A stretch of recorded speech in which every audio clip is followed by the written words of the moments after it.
There are few spectacles in sport which match up to the poignancy of the FIFA World Cup final. On Sunday in Moscow, a country with a population of just 4 million will contest the biggest game in world football. Hello and welcome to Theatre of Dreams on World is One News. My name is Yash Jha, and Croatia, who would have dared to imagine, are World Cup finalists. A nation just 30 years old has ended the dreams of football's founding fathers to put celestial wings to their own. We're joined as ever by our master tacticians, Ashley Westwood and Eugeneson Lyngdoh. Ashley, you'd think I'd be offering my commiserations, but instead I want to take the benefit of hindsight and congratulate you as an Englishman for what surely should be remembered as a campaign to be proud of. Yeah, I mean, that's probably the message going through the media and coming out of the camp, but I think when you get so close, certainly having no expectation. I think before the tournament, you think, yeah, great, we'll get to the semi-finals, what a success that is, but I think with it being Croatia and with us being one step away and then playing maybe France in the final, it just feels like it was an opportunity missed, and what could have been is probably the feeling that everyone's having rather than, you know, we've done well, which we have, but it takes a while to sink in. Eugene, Croatia were given a 3% chance at the start of this World Cup to be in the final. But when life says the odds are against you, sport says there is always a chance. Obviously, I mean, when you actually go into a tournament, everyone goes there to win. So they had the goal in sight, and it just shows that when you work hard, you do your best, you do everything right, it doesn't matter what the odds say. You know, when you're giving your best, you will succeed. If you can meet with triumph and disaster and treat both imposters the same. A lot to laud about Gareth Southgate and his young Lions, Ashley, and I'll come to that later. But let's talk about the 120 minutes first. England will feel they missed out on an opportunity, but at the same point, you've got to doff your hat to Croatia for their resilience. Without a doubt, I thought, you know, second half, Croatia obviously, you know, took the game by the scruff of the neck, and England were on the back foot a little bit. But then the longer it goes on, certainly when it hits extra time, you think, you know, we've weathered the storm, if you like, and now all of a sudden you're going to see England's fitness come through, because Croatia have already had 2 extra times. But it was anything but. If anything, Croatia got stronger. They looked to relish the extra time. They were still chasing lost causes. They were still pressing England. And it was England that was on the back foot. So for somehow they've found an extra gear, Croatia. They've found something from within. And that's where the mentality comes in. You know, they really did push hard to the 120th minute, and you have to say, as much as it hurts you, that, you know, Croatia deserved it. Eugene, 3 knockout matches for Croatia at this World Cup, all 3 going into extra time, 2 of them into shootouts before this. In all 3, they have overturned deficits. That's never happened before, thrice in a row by any team in the World Cup. Even this would be a monumental effort even for a giant of the game, for a team which came into the tournament ranked 20th. It's all the more special. Yeah, it just shows that they had then the motivation, the courage. You know, moreover, their goal in mind was to succeed in this tournament. And as a nation, as players who are, I mean, what to say, they're more proud of where they come from. And, you know, you could see the messages that they're saying, we will fight, no matter how hard it is going to be for us, even though we've played 2 matches earlier in extra time, with extra time. So, like, it's just, I mean, like coach is saying, come from within. Yeah, it just shows that they were really hungry, and it's just that extra push that they had given which overcame England. It was that doggedness of the collective effort. Not to say that England weren't trying, but you saw Mario Mandzukic. He was barely walking, but he managed to get the ball into the net. But outside of that, how special were Ivan Perisic and Luka Modric, who was slowly but surely building himself up as a Ballon d'Or contender? Yeah, I mean, you know, you'd put money on Modric winning the golden ball, that's for sure, this tournament. You know, different with Perisic. I think Modric completely dominated the game regards possession, regards controlling it, playing at his tempo. You know, very rarely was there a stray pass. And then Perisic was kind of like the catalyst for Croatia. He was pressing every ball. You know, he wasn't giving England time at the back to make combinations of passes. And that in effect had a knock on to England, because England then started knocking long balls, they started slashing at things. You could see like a bit of anxiety creeping into England's play, and it was set off just by the tireless running and the pressurisation of Perisic. So, you know, to a man, you know, that's, you know, even if you're a defender and you see your forwards running like that, it gives everyone a lift. So they had, you know, a massive effect on the game in different capacities. Was there any, would you at any level say England lost the game tactically in the second half by deciding to sit back? What was it that went wrong? I think they did, and I don't think it would have been a tactic that was given from the sidelines. You know, I was pretty sure that Gareth Southgate at half-time would have been saying same again, you know, let's keep playing, we're going to get a goal, let's keep pushing for the next goal. But because the prize is so big, and I think because the side is so young and inexperienced, I think subconsciously you start protecting what you have. You're winning 1-0, you think if they obviously keep a clean sheet here, 45 minutes, don't concede, don't concede, don't concede. And that's what they would have been saying in each other's heads, even to each other, come on, keep it tight, don't concede. And then you stop playing, and then all of a sudden, subconsciously, the ball comes and you're not relaxed, and you don't find a white shirt, you don't pass the simple pass to player next to you, you start forcing clearances. I mean, we've seen 5 or 6 poor clearances. We even seen Pickford, who's technically very good, you know, knock a couple of like low balls, hurried clearances, and it starts to creep in, and all of a sudden you're on the back foot, and that, you know, spurs Croatia on, and they start to get a little bit more confident, and it's kind of a snowball effect, and before you know it, you know, with the amount of possession and dominance that Croatia has, there's going to be a defensive lapse somewhere, and that's exactly what happened. And what could have been so close ended up, looking at it, being so far. We also are attempting to get a sense of what the mood is like in London. We showed how buzzing the atmosphere was. Of course, England has been replete with dreams through this campaign. And we're joined to get a sense of that by my colleague Ollie Barrett, who joins us from London. Ollie, good day to you. How has England woken up this morning? Really mixed emotions, I think it's fair to say.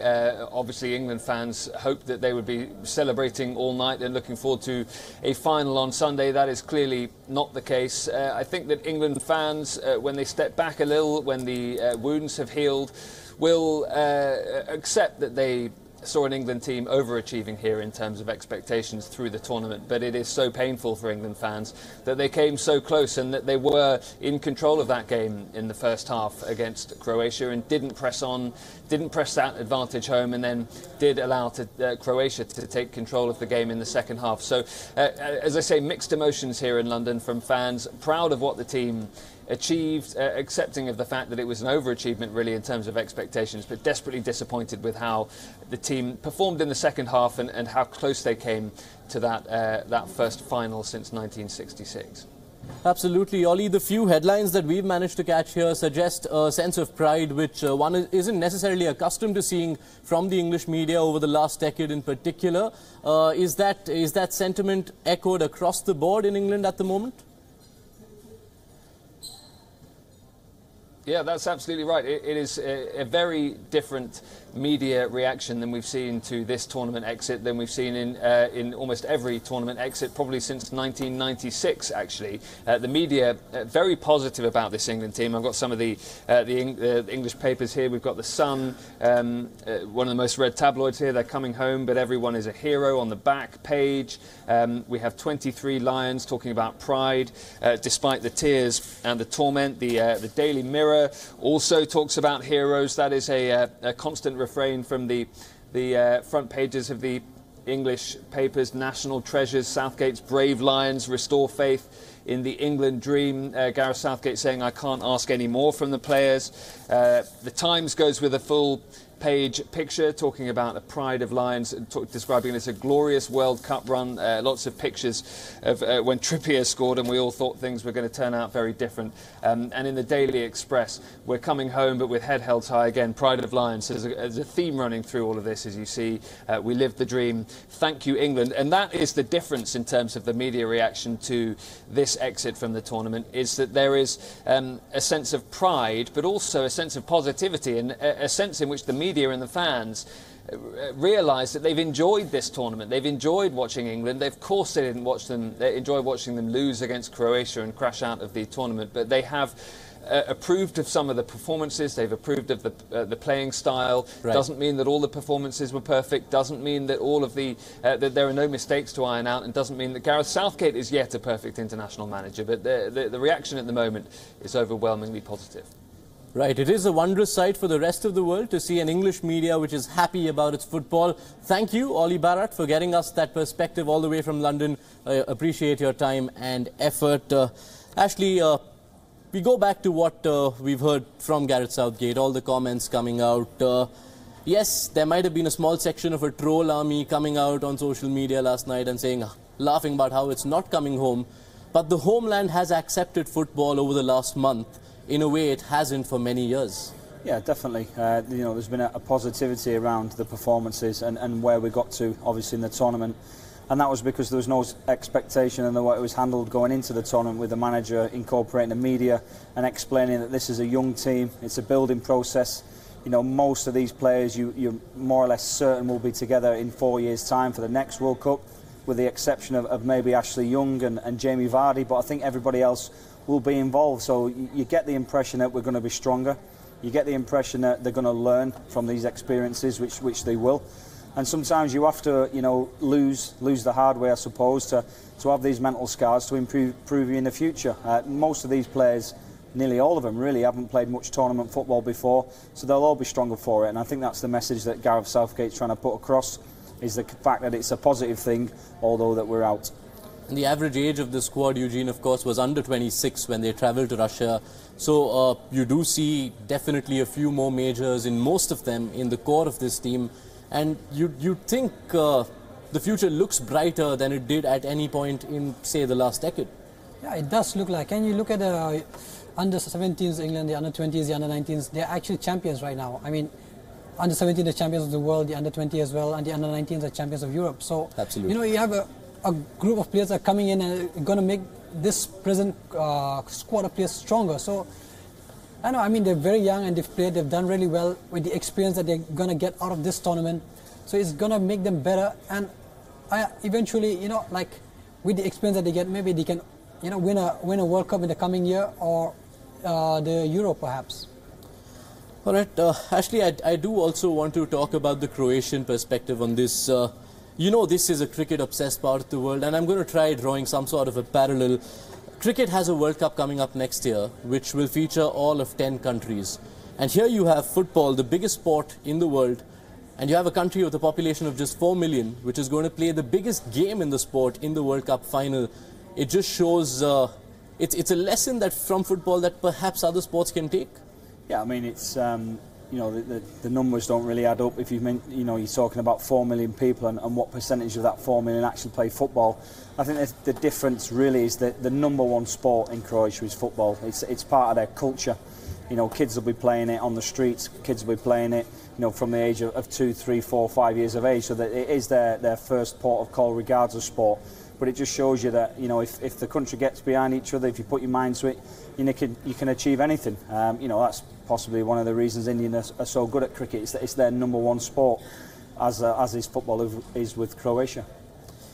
All right, agony and ecstasy in the same moment. That's what sport gives us. That's what Moscow witnessed last night. And we have Lucy Taylor joining us from Moscow, I'm believed. The same city which goes on to host the big one, the final, in just 3 days' time.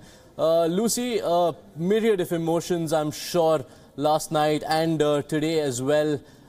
What are you taking stock of in terms of the fans you see from either side? What is the sentiment like? Take us through what Moscow is feeling like at the moment.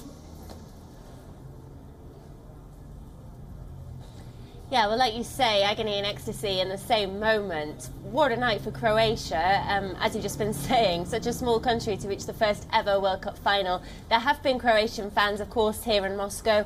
I felt last night that there were more England fans around the town. Thousands had flown in to go and see the game in the stadium and also to just be in Moscow for this moment. But I think from now, we'll obviously get more fans from Croatia coming across as well. The atmosphere has been good all the way through this tournament, and now it really feels like it's building to a climax here in Moscow, ready for that final game on Sunday.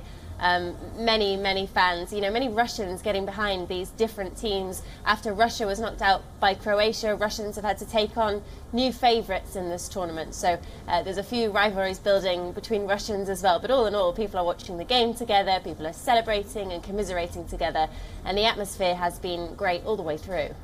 Yes, and now all of them, whoever is in Moscow, whoever isn't, is waiting with bated breath for that biggest night in this sport.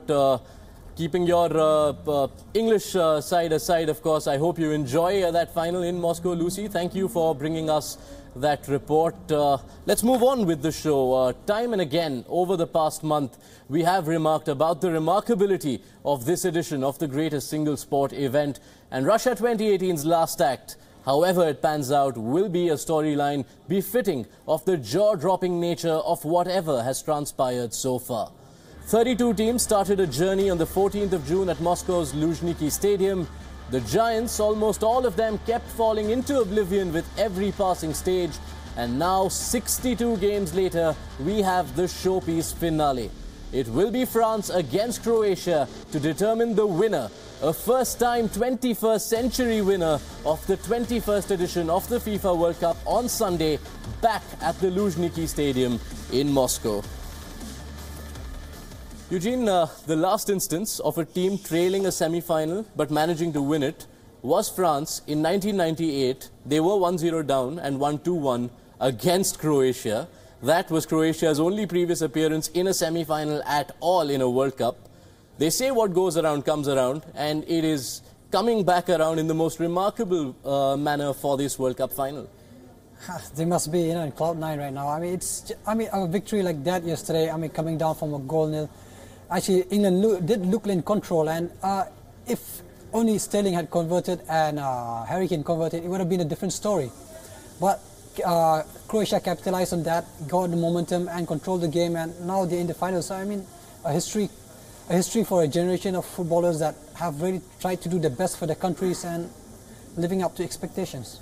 Actually, we will have time for a detailed deep dive later on, of course, through these next few days. But just as a precursor, what are your quick expectations from this game? The final, to be fair, it's the same old story. Croatia's surely going to be tired, but we said that last time. I was reading before that Modric is kind of lambasted the English media, saying that they doubted us, they didn't respect us, they told us we'd be tired, and we took them words and turned it into positive. So, I'm pretty sure France won't be saying Croatia tired because they've seen that they weren't. But you can't look past France. We've always said right throughout the tournament they've got an extra gear if they're needed. They've got more attacking flair. They've got a better balanced side. But then you can't underestimate Modric and Rakitic and what they bring to Croatia. That could be enough if they get the same domination. So tough to call, but I would have to say France.